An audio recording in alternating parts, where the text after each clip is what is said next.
Good morning मेरे प्यारे दोस्तों। आशा करती हूँ कि आप सभी लोग अच्छे ही होंगे। ठीक है, और बढ़ते हैं हम अपने पेपर की ओर। तो देखिए, आप लोग का 11th वालों का पेपर आने वाला है। ठीक है, त्रैमासिक परीक्षा का पेपर होने वाला है ना। तो कृषि विज्ञान एवं गणित के मूल तत्व का कुछ मोस्ट इम्पोर्टेंट क्वेश्चंस लेके आए हुए हैं हम, और उसके आंसर भी हैं। ठीक है, तो आप लोग जो भी पेपर दिया हुआ है उसे अच्छी तरीके से पढ़ लें। ठीक है, और जो भी हम एनकेपी एग्री गुरु चैनल पर जो भी क्वेश्चन पेपर अपलोड करते हैं उनमें से कुछ ना कुछ जरूर फंसता है। इसलिए दोस्तों, इस क्वेश्चन को आप लोग अच्छे तरीके से पढ़ें और सारी क्वेश्चनों पर अच्छे से ध्यान दें। ठीक है, और न्यू नोटिफिकेशन प्राप्त करने के लिए आप लोग इस चैनल को सब्सक्राइब करें। एंड आप लोग को जब लाभ हो तो दूसरे अपने फ्रेंड्स लोग को भी शेयर करें, जिससे कि दोस्त लोग भी इस क्वेश्चन का फ़ायदा उठा सकें, जिससे कि पेपर में आप लोग को आसानी हो सके। ठीक है, और सारी जानकारी प्राप्त करने के लिए आप लोग टेलीग्राम पर भी फॉलो कर सकते हैं और इंस्टा पर भी, और कमेंट्स करके भी बता सकते हैं कि आप लोग को और कौन सी जानकारी प्राप्त करनी है और कौन सी मतलब पेपर की, तो वो भी आप लोग को PDF उपलब्ध करा दी जाएगी। और चलिए बढ़ते हैं अपने क्वेश्चन की ओर। जैसे कि इजी क्वेश्चन हैं, इन क्वेश्चनों को आप लोग अच्छे तरीके से पढ़ लेंगे एक बार तो आप लोगों से पेपर बन जाएगा। ठीक है, और जैसे कि चुंबकीय ध्रुव की परिभाषा व नाम लिखिए। ठीक है, तो चुंबकीय ध्रुव वह पदार्थ है जो चुंबकीय वस्तुओं जैसे लोहा को आकर्षित करता है तथा स्वतंत्रता पूर्वक लटकाने पर सदैव उत्तर से दक्षिण में ठहरता है। ठीक है, चुंबक कहलाता है। तो बस ऐसे ही क्वेश्चंस हैं, कुछ इजी क्वेश्चंस हैं, तो इन क्वेश्चनों पर आप लोग विशेष प्रकार से ध्यान दें, जिससे कि आप लोग पेपर पर अच्छे अंक प्राप्त कर सकें। ठीक है, और आप लोग को लाभ हो उससे आपके दोस्त लोग को भी लाभ हो, तो आप लोग लिंक शेयर करें ज़्यादा से ज़्यादा, जिससे कि सभी लोग इस क्वेश्चन पेपर का लाभ उठा सकें। ठीक है, और भी कई क्वेश्चंस हैं, आप लोग अच्छे से पढ़ें। ठीक है, जैसे लोहा चुंबकीय पदार्थों के 2 गुण लिखिए। ठीक है, लोहा चुंबकीय पदार्थों को अपनी ओर आकर्षित करते हैं, है ना। लोहा चुंबक जो होते हैं वो लोहा से बने पदार्थों को अपनी ओर आकर्षित करते हैं। इनको पीटने, खींचने, पटकने से इनका चुंबकत्व जो होता है नष्ट हो जाता है नष्ट। स्वतंत्रतापूर्वक लटकाने से ये हमेशा उत्तर दक्षिण में हमेशा ठहरते हैं। ठीक है, तो ये सब सिंपल सी क्वेश्चन हैं, तो आप लोग इन क्वेश्चनों को एक बार रिवाइज करके जाएं जब पेपर देने जाएं। ठीक है, और अपने दोस्त लोग को भी शेयर करें और कमेंट करके भी बताएं कि अब जब पेपर दे के आएँ तो आप लोग कमेंट करके जरूर बताएं कि क्वेश्चंस आए हैं या नहीं आए हैं। ठीक है, और अपने दोस्तों को शेयर करें। और ठीक है, और भी जानकारी प्राप्त करने के लिए आप लोग कमेंट्स कर सकते हैं कि हमें ये क्वेश्चन का आंसर चाहिए, ये चाहिए। ठीक है, तो आपको सारी जानकारी उपलब्ध करा दी। समरूप चुंबकीय क्षेत्र किसे कहते हैं?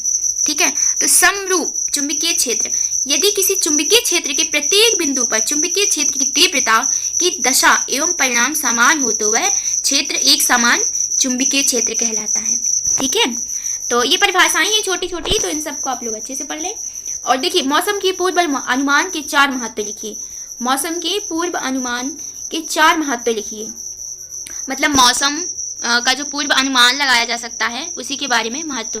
जैसे कि मौसम पूर्वानुमान से व्यावसायिक क्षेत्रों में लाभ होता है ना। पहले से अगर पता चल जाएगा अपन को, मौसम वैज्ञानिक की तरफ पता चल जाता है ना कि पहले से भविष्यवाणी हो जाती है कि बारिश होने वाली, ये होने वाला है ना। जानकारी प्राप्त हो जाती है। मौसम पूर्वानुमान हवाई यातायात में बहुत यादगार साबित होता है ना। तो ये सब अच्छे से पढ़ लीजिएगा, जिससे कि आप लोग का पेपर अच्छा जाए। ठीक है, और पाले से फसलों को बचाने के 4 उपाय। ठीक है ना, तो उसका ये भी अच्छे से पढ़ लीजिएगा। ठीक है, और ये क्वेश्चन तो फंसते हैं 100%। ठीक है, और जब पेपर दे के आए तो कमेंट्स करके जरूर बताएं। ठीक है, कि क्वेश्चंस आए हैं या नहीं, और ये जरूर पढ़ लीजिएगा अच्छे से। मौसम विज्ञान वेधशालाओं में काम आने वाले कोई 4 यंत्रों के नाम एवं उपयोग लिखिए। ठीक है, जैसे बैरोमीटर हो गया, रेन गेज हो गया, एनियोमीटर हो गया, विडवेन हो गया, है ना। इन सब को अच्छे से पढ़ के जाइएगा। बैरोमीटर किसका यूज़ होता है? वायुमंडलीय दाब ज्ञात करने के लिए यूज़ किया जाता है। रेन गेज किसके लिए यूज़ किया जाता है? तो किसी स्थान पर वर्षा की मात्रा को मापने के लिए किया जाता है। कितना वर्षा मतलब कितना बारिश हुई वहाँ पर, तो ये मापने के लिए किया जाता है। एनिमोमीटर वायु की गति मापने का यंत्र है। ठीक है ना, ये वायु की गति मापने का यंत्र होता है। तो ऐसे सिंपल क्वेश्चन हैं, तो इनको अच्छे से पढ़ लें आप। अब आया मौसम एवं ऋतु में 4 अंतर लिखिए। ये भी क्वेश्चन आप लोग बहुत ही इंपॉर्टेंट है। ठीक है दोस्तों, कोई भी क्वेश्चन आप लोग छोड़े नहीं, सारी क्वेश्चन आप लोग अच्छे से पढ़ें। ठीक है, और किसी विशेष समय पर वायुमंडल की अवस्था मौसम कहलाती है। किसी विशेष समय पर वायुमंडल की अवस्था क्या कहलाती है? मौसम कहलाती है। और बहुत दिनों की मौसम संबंधी घटनाओं के बारे में जो होता है तो ऋतु कहलाती है। ठीक है, तो ये सब जानकारी आप लोग ये भट्टियों के ईंधन के रूप में होता है, उपयोगी पदार्थ कार्बन ब्लैक बनाने में किया जाता है, औद्योगिक मात्रा में हाइड्रोजन बनाने में किया जाता है। ठीक है, तो सारी क्वेश्चन आप लोग अच्छे से पढ़ के जाएं, जिससे कि आप लोग को अच्छे से क्वेश्चन बन सके। ठीक है, गोबर गैस संयंत्र से कोई 3 लाभ लिखो। तो धुआं रहित ईंधन प्राप्त होता है, स्लिंग रूप में उत्तम खाद प्राप्त होती है, क्षेत्र के गोल जिसे प्रकाशित करने के लिए बायोगैस प्राप्त हो जाती है। ठीक है, तो सारी क्वेश्चन आप लोग अच्छे से पढ़ के जाएं, जिससे कि आप लोग से अच्छा दोस्तों चलिए अब हम बाय बाय। विद्युत विभव में प्रभावित करने वाले कारकों के नाम लिखिए। ठीक है, तो विद्युत विभव को प्रभावित करने वाले कारक लिख देंगे, चालक के आवेश, चालक के आकार, अन्य चालकों की उपस्थिति। ठीक है ना, चालक के आकार, किसी चालक की सतह का क्षेत्रफल जितना अधिक होता है उसका विभव उतना ही कम होता है। ठीक है, किसी भी चालक की सतह पर क्षेत्रफल जितना अधिक होता है, मतलब जितना ज़्यादा होता है, उनका विभव उतना ही कम होता है।